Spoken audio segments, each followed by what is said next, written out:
Hey, I'm Andrea, and this is my friend's a Gris Kwok. How it began. My best friend, Alex, is a Gris Kwok. I know what you're thinking. What's a Gris Kwok? Well, I didn't know either, but then I found out Alex's secret, and this is how it happened. Early one Saturday morning, I popped over to Alex's house. Just as I rang his doorbell, a drop of rain splashed on my cheek. I looked up at the grey sky, and then I saw someone at the bedroom window. It was Alex's awful little sister, Polly. Alex opened the front door. "Hi, Mike," he said with a grin. "Come in. Mum's out, so we've got the house to ourselves for a while."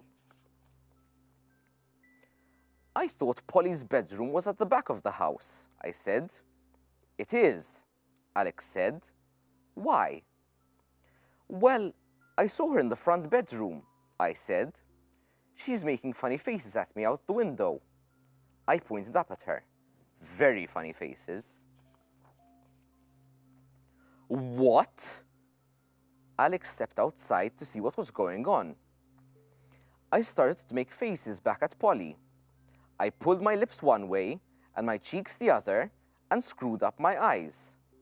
"Mike, you're as bad as Polly. Come on!" Alex grabbed my arm and dragged me into the house. He kicked the door shut behind us and ran upstairs. I wondered what all the fuss was about as I ran after him. I soon found out. Alex went straight to his mum and dad's bedroom. He turned the door handle, but the door didn't open. She's locked the door!" Alex was so angry. He bent to peer through the keyhole, and then he stood up, almost at once. "Polly, open this door right this second!" he yelled. Behind the door, I could hear Polly laughing her head off.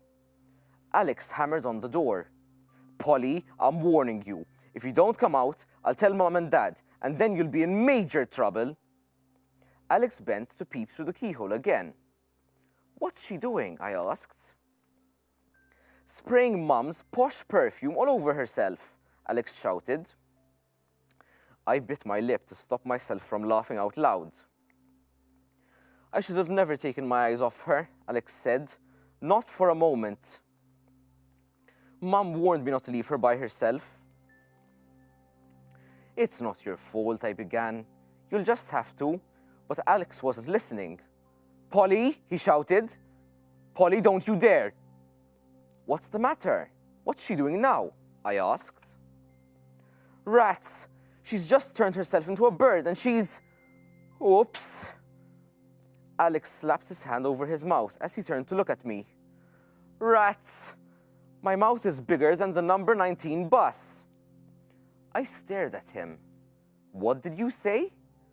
"Polly's turned herself into a..." "What?"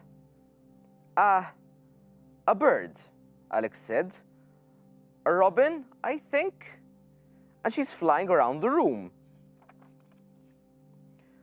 I put my fingers into my ears and wiggled them about. "My ears aren't working," I said. "It sounded like you just said Polly had turned into a bird."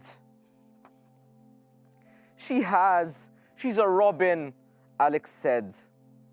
His eye was pressed to the keyhole again. "Alex, I think that keyhole is doing something to your eyes, or your brain," I said. Alex stood up and turned to me.